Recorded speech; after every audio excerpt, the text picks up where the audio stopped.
Hey, Nick, what did failing as sales manager teach you? So what failing as a sales manager taught me is that it just wasn't meant for me. And originally I had a niche in sales. That's what I love. That's what I did. I tried my hand at being a sales manager for about a half a year. It didn't work out, and that's okay. You just live, you learn from it, and move on. And now I'm back in sales, and I wouldn't change my decision if I could go back in time.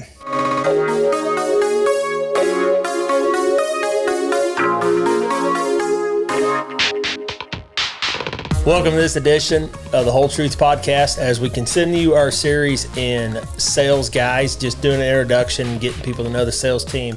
Mr. Nick Good, take a minute to introduce yourself, sir. Tell us about your family a little bit, wife, kiddo, where you grew up, all that fun stuff. Yeah, so I live in Shelbyville with my wife, Taylor. We got a 1.5-year-old named Cooper, got a couple dogs. I was born and raised in Shelbyville.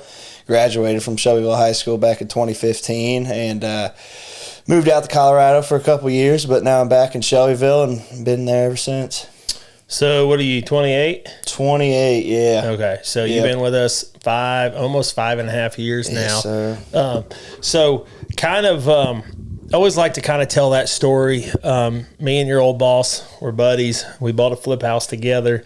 I'll never forget the day that me and Emily pulled in to that flip house, and you're in there swinging a hammer, and you started asking me like a million questions about what we do. I was like, we mainly do roofing, siding, gutters, and I remember you saying, how do you get leads? And that was when me and Emily was running it. Couple part-time sales guys, we were running it literally out of our trucks. I tried to tell your boss at that time to put you as a sales guy, and he happened to tell me I didn't know what I was doing.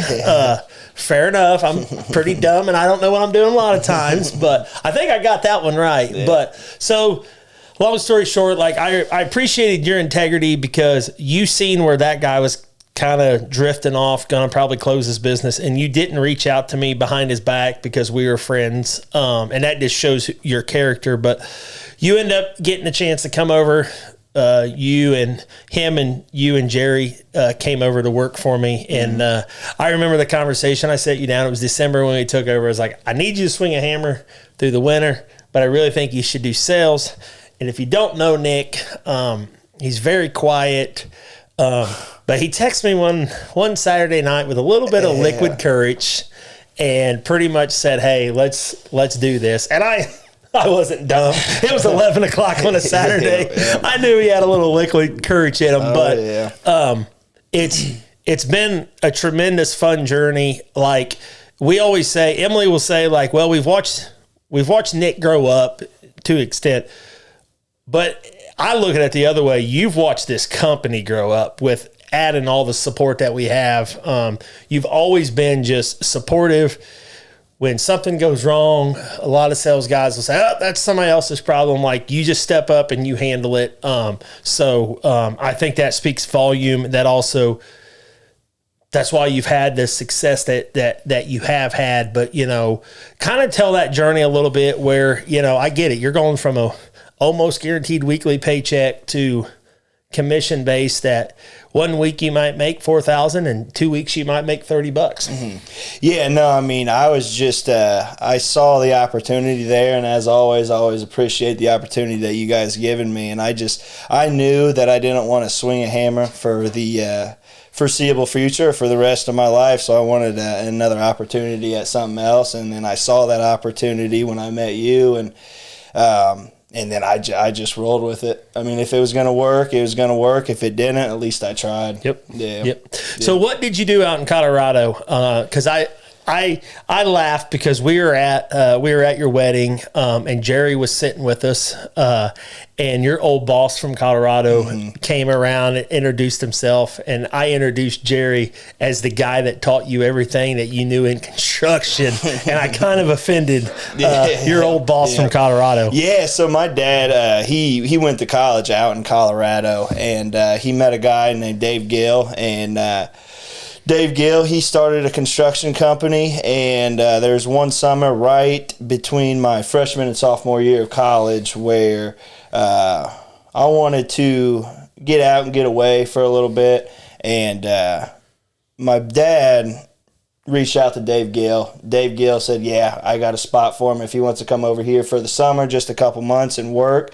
Bring him on out here. He can work. And so that's what I did. Went out there in probably May or June of that summer and started working for Dave on a commercial project over at Gaylord of the Rockies in Denver. And was there for about a month or two. And then I was supposed to go back home and go back to college. But I enjoyed it out there so much that I stayed. Got an apartment down there and was there for about a year and a half, 2 years. We just did commercial style air and weather barrier on these large commercial projects. So that's kind of how I got into the construction world. This was my first job in it. Well, it was kind of cool because last spring we were out at that same resort for Entree Leadership. Yeah. So it was kind of cool to see everything come back full circle. Never did see that building finished, but yeah, no, that was cool. I mean, if you think about it, what was that, 5, 6, 7 years? So you went 7 years ago, like you're a laborer, and there's nothing wrong with being a laborer, working on that building to 6, 7 years later, you're out there as a leader of a roofing and remodeling company, enjoying an event there. So, no, that's, and I could tell stories, just what you mean to this company. And I'll keep going back to you and Jerry. It's just because like you guys came over and, Jerry retired a little over a year ago now, but what Jerry meant and Jerry mentoring you when you were swinging a hammer, and then you work fairly close with Jerry, even as sales, because some of the stuff you were bidding on is what, Jerry was doing. So talk a little bit about like Jerry's mentorship to you. Because man, I'm telling you, I feel like every 18-year-old boy should have to spend 2 years with Jerry. Yeah, no kidding. Yeah. What you can learn. He was a huge part of my initial success with sales because, you taught me the roof and the siding, the sales aspect of everything, but we also got a lot of those remodel leads, and I had not a clue as to how to bid them, what exactly I needed, so on and so forth. So I was able to lean on Jerry for all of that, and he kind of taught me through it, helped me through it, and those first 2 to 3 years that he was here, I don't know if I would have been able to, be as successful as I was with those type of jobs if it wasn't for Jerry. Yeah, and I mean, and Jerry's the type that was at your wedding. Like, I mean, Jerry's just one of them dudes that I wish he wasn't so shy on the camera, and maybe I'll still try to convince him to do a podcast one day because, I mean, he's just one of them guys that just lives a pretty quiet life, goes home, loves his wife, raises a couple kids. But like he truly enjoyed pouring into the younger generation. I always said this, like Jerry sure didn't work here for the money because he could have went anywhere else and demanded twice what he made here and less headaches probably, I mean, he would answer my calls at 7 p.m., 8 p.m. at night. And, if I was calling him too late, he'd call me first thing the next morning. So he was just there every step of the way whenever I needed help with those type of jobs. Yep, absolutely. You've been a big part of the growth. Chris came in from you, which eventually Cody came in. So it's kind of cool to see that influence because as a leader, as a business owner, like hiring people is the hardest thing. And then they always say that like find your thoroughbreds. Dave Ramsey says hire thoroughbreds. Donkey never wins the Kentucky Derby, but because thoroughbreds hang out with thoroughbreds. And, Chris and Cody will both say that they seen your success and that's what made them interested in being here. So, that's cool. And I always say this, and I always try to share this every chance I can. I so respect and appreciate yours, Cody, and Chris's relationship because you guys truly have each other's backs. Now, Chris can't really paint worth a shit, but, Cody bought that last house, 2 houses ago now. He just bought another one not that long ago. Like, you guys are over there helping paint and lay flooring. Like, you guys just show up for each other. If there's a birthday party for a kid or a diaper party, like, you guys truly show up, and it's cool to see your generation because everybody wants to complain about every generation that they're lazy and this and that. Like, very fortunate, kind of our sales team in general. I mean, Billy and Tanner are starting to throw that off a hair. But, like, we've got them late 20-year-olds with a wife and a kid or a couple kids. And just your responsibility and your guys' work ethic is pretty awesome, you know, and it's a lot of fun for me. Yeah, no, I mean, I knew initially that when me and Chris were talking about it when I first started here, he did seem to have a little bit of interest in it, and I knew he was so good with people. You know Chris, and he's a good talker, so I knew he'd be good in a sales position role. And that's when shortly after that, I brought it up to you because he was kind of either in between jobs or wanting to leave where he was at. So he saw the opportunity, and you were kind enough to entertain that idea, and it all worked out at the end of the day. Man, I'll never forget. Like, I remember being at a retreat, and I was jazzed up about Chris. I was bragging to these guys. They're like, yeah, all the guys you get excited about, they never work out. I was like, wait a freaking piss in my Cheerios this morning, Yeah. And very, very thankful for Chris. And like you said, he is truly such a kind guy. Like, I mean, we just hired Laura to help us in the office, and she worked with Chris at McDonald's. And that was like, she's like, well, I always enjoyed Chris because he was so kind. And I also kind of feel like that is a DNA that we have in our sales team, is just people that care and kindness. And we have it in the entire company, but especially, the sales team in particular. Absolutely. So as we talk about roofing, what I've asked some of the other guys, like what makes Hoel Roofing different than other companies? Because I say this all the time, like there's 150 companies you guys could go work for. Yeah, like not to be arrogant about it, but it is what it is. And I think you kind of touched on it earlier with Jerry, and I think that kind of goes with the sales reps is I don't think with us sales reps, it's all about the money. It's not all about, what can I get out of this job? What can I get, out of this job? It's what can I do to help people? What can I do for people and help them in whatever situation they're in when they're calling us out? It's not necessarily about, how much am I going to get from this job? It's more so as how can I help that customer. Yep. Yeah.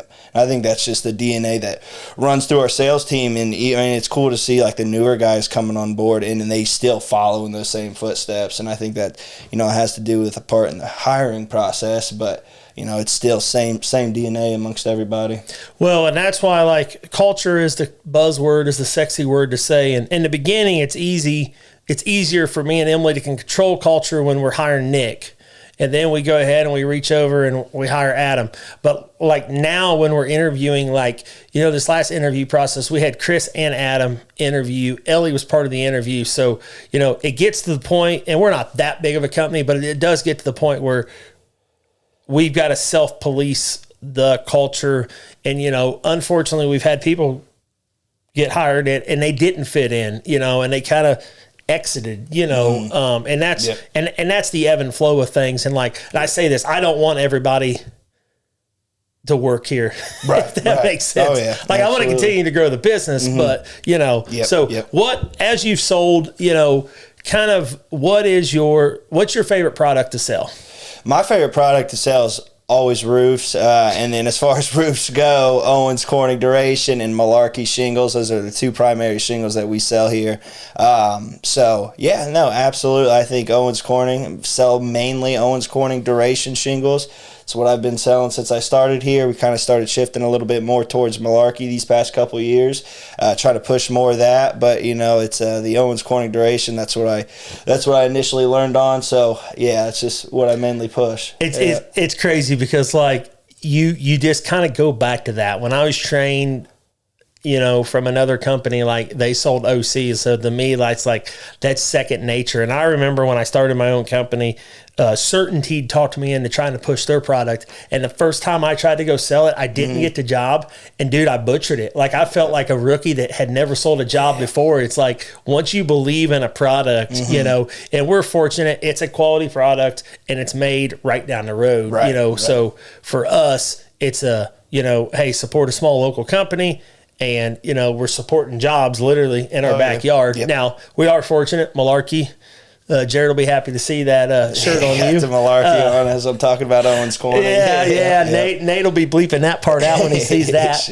But Malarkey is building a plant in Franklin, so now we'll have pretty much two shingle manufacturers in our backyard. So, good support from Nate and Jared, honestly. Both phenomenal guys. Absolutely. So, you know, absolutely no complaining there.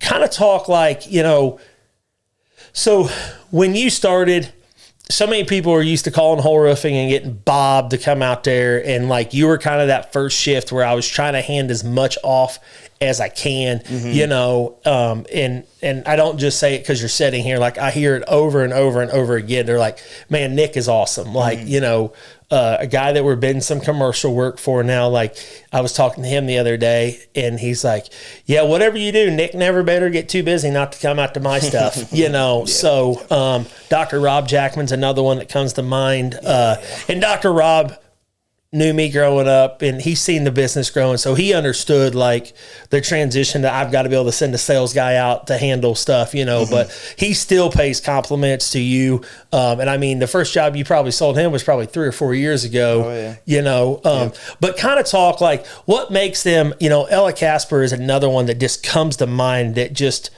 what makes them awesome customers to work with. For me, it's the customers that are extremely involved in the project. They're asking tons of questions. They want to know exactly what's going to go into the project, and whether that's a roof, whether that's siding.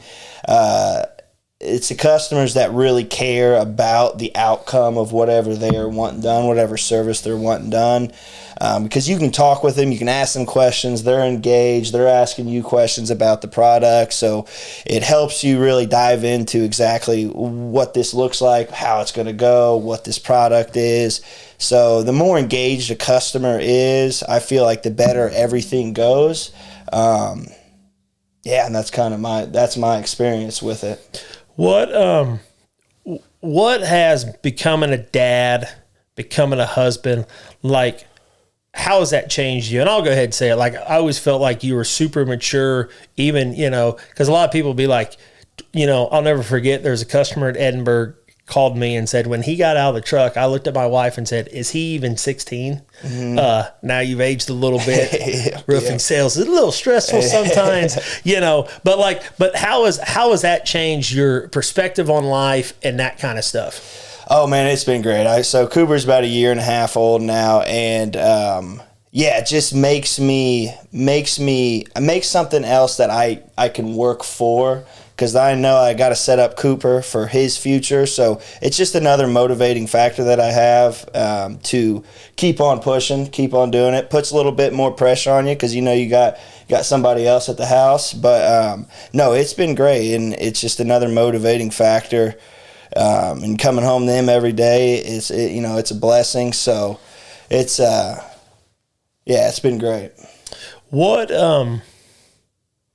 kind of talk a little bit about, like, you know, I look back that time we bid that really big siding job. It was the first job we bid over $1 million. I don't know who was more nervous, me or you. Oh, probably me. But you know, like, kind of talk about, because like one thing that I've always respected about you is like you're kind of looking for a challenge. So sometimes I'm like, I got to throw this big job at Nick, because like sometimes, like, we'll talk about this a little bit. We put you as a sales manager for a while, a couple years ago, and I tried to do it.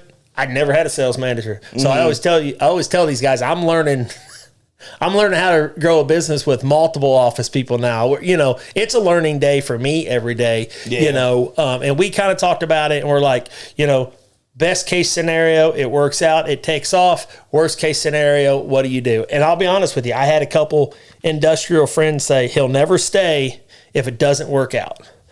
And I remember put you through some coaching. I was getting ready to see that coach, and I was like, hey, Nick, what are we going to do? And you're like, speaking of that, would you hold off on that? And I was like, all right, what? And you're like, man, I think I just need to go back to sales. And I'll never forget this. A lead came in, I swear, within 5 minutes. Ellie sent you out. You came back in the office what felt like 20 minutes later. It might have been an hour or two, with like a $14,000 contract and a check. And like Nick was lit back up. So I guess kind of talk a little bit about what that, like, I mean, some people would consider that a failure. To me, it's life. Like, we have to fail to continue to grow. the more successful you want to be, the more you have to fail. Right. I think my mindset with it all was, when I was initially in sales and you offered the position to go up to a sales manager, I wanted to, take on more responsibility, grow within the company, go from sales up to a sales manager. So that's when I took the opportunity. But, after 4 to 6 months of me doing it, I missed sales so bad. I missed the rush of it, missed, going out, meeting new people every single day, being on the road. So I missed those aspects of that sales position so much that, I started to, doubt whether or not I wanted to start doing sales, continue with the sales manager career. So, and I didn't want to, half-ass it by any means. I feel like that was going to be cheating you. So I just, I just brought it up to you that, hey, let's go back to, being in a sales position. And yeah, I get it. Some people probably do look at that as a failure, but I think it would have been a bigger failure if I would have stuck with that position, did it half-assed, didn't, put my all into it, because each and every day I put my all into sales. So, it just gets the most out of me. Well, and, and like, go back to the relationship with you, Chris and Cody. Like, now Chris is in that sales manager role. Mm-hmm. It's a better fit for him. Let's just call a spade a spade. But, it's another thing that I've always respected you three, because, like, there's never been, like, there's business and there's being a buddy, mm-hmm. And I've never felt like, even when you're in a sales manager role or with Chris now, that there was ever any favoritism showed, like, it's work. But I think you guys have all done a good job of being like, hey, man, we're all in this for the same goal. So it's just easier. I don't hear any other sales guys like, well, Nick's Chris's buddy, Yeah. So go ahead. Yeah. So, like, to me, like I said, like, that just shows the maturity, the culture, and just how everybody just works together, Chris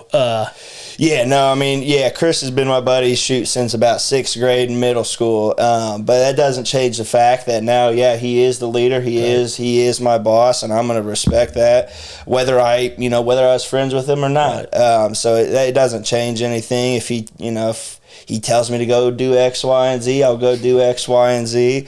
May give him a little bit of grief about it, but, he is the boss at the end of the day. So, all respect to him. So I always find it funny that both of your parents are attorneys. Yeah. And I guess that's honestly, like, was probably my biggest push of, like, this kid's going to want to do more than swing a hammer. And like I said, I'm not trying to chastise swinging a hammer. We need people to swing hammers. Mm-hmm. Like, I'll say this till I'm blue in the face.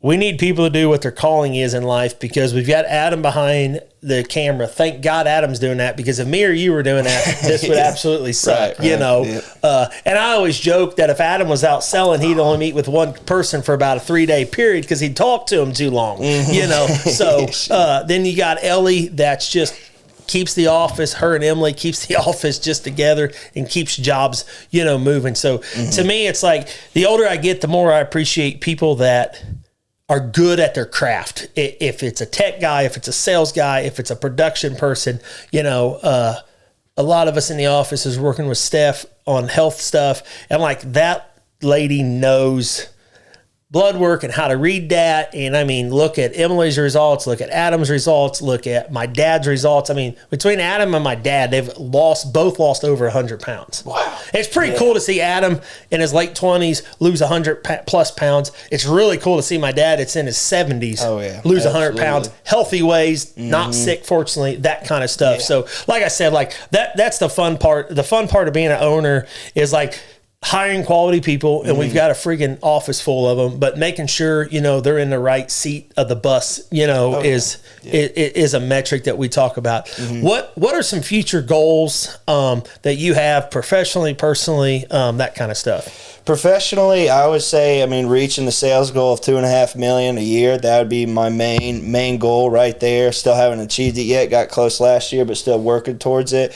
But more so personally, want to eventually get a house out in the country, whether I build or buy. Want to get get the family out in the country. Cooper absolutely loves being outdoors. He would live outdoors if he can. First thing he wants to do every morning when he wakes up is go outside. So, I want to get the family out into the country. Just that would be my main personal goal. And, professionally, try to get to $2.5 million. Awesome. No, that's, like you're the standard around here. I hear new guys like, I want to be as good as Nick. I'm like, okay, focus on what you can focus on. Like, he wasn't a $2 million producer his first year, spent a lot of time studying. And, one thing I always say, the reason that you do so well is you're more of an introvert, which everybody says, well, why would an introvert be a sales guy? Yep. Well, you actually shut up and listen to people. And a problem with a lot of sales guys is they don't shut up to hear what the customer, has to say. So, but as we wrap up, like what kind of advice do you have? And I don't care. It can be business. It can be personal, just for, the listening audience. It can be about when you started. It can be about right now as a family man, what that looks like. I would say just don't be scared to take a chance on yourself with whatever that may be, whether it's within your personal life or professional life. Don't be afraid to take that chance. Take that chance on yourself, believe in yourself, and then just always stay consistent. With whatever you do, you got to stay consistent. You may not always be the greatest at it. You may not be the worst, but just stay consistent with it. And usually 9 times out of 10, it'll work out. Nick, I mean, seriously, for me and Emily, like your loyalty, your work ethic, it's pretty cool to sit here and have somebody in their 20s that's got over 5 years experience in a company. Like that's just unheard of. So thank you. Yeah, thank you. Appreciate the opportunity.